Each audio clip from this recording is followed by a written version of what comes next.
लकड़हारे की कहानी। एक समय की बात है, जंगल के पास एक लकड़हारा रहता था।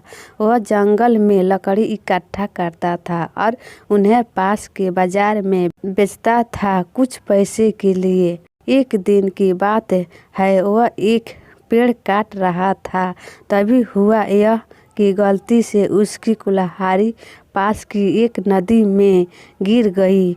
नदी बहुत ज़्यादा गहरी थी और वास्तव में तेजी से बह रही थी। उसने बहुत प्रयत्न किया अपने कुल्हाड़ी को खोजने की, लेकिन उसे वह वहाँ नहीं मिली।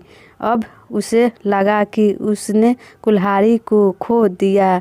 वहीं दुखी होकर वह नदी के किनारे बैठकर रोने लगा। उसके रोने की आवाज़ सुनकर नदी के भगवान उठे और उस लकड़हारे से पूछा कि क्या हुआ।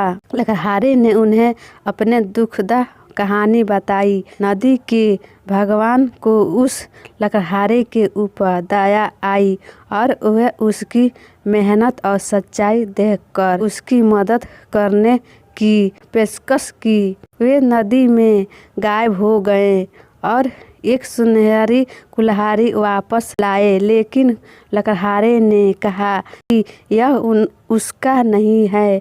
वह फिर से गायब हो गए और अब की बार उन्होंने चांदी की कुल्हाड़ी लेकर वापस आए, लेकिन इस बार भी लकड़हारे ने कहा कि यह कुल्हाड़ी उसका भी नहीं है। अब नदी के भगवान पानी में फिर से गायब हो गए और अब की बार वह एक लोहे की कुल्हाड़ी के साथ वापस आ गए। लकड़ी का कुल्हाड़ी देखकर लकड़हारा मुस्कुराया और कहा कि यह उसकी कुल्हाड़ी है। नदी के भगवान ने लकड़हारे के ईमानदारी से प्रभावित होकर उसे सोने और चांदी की दोनों कुल्हाड़ियों से भेंट किया। दोस्तों, यह कहानी आपको अच्छी लगी तो वीडियो को लाइक और मेरे चैनल को सब्सक्राइब करना मत भूलिएगा।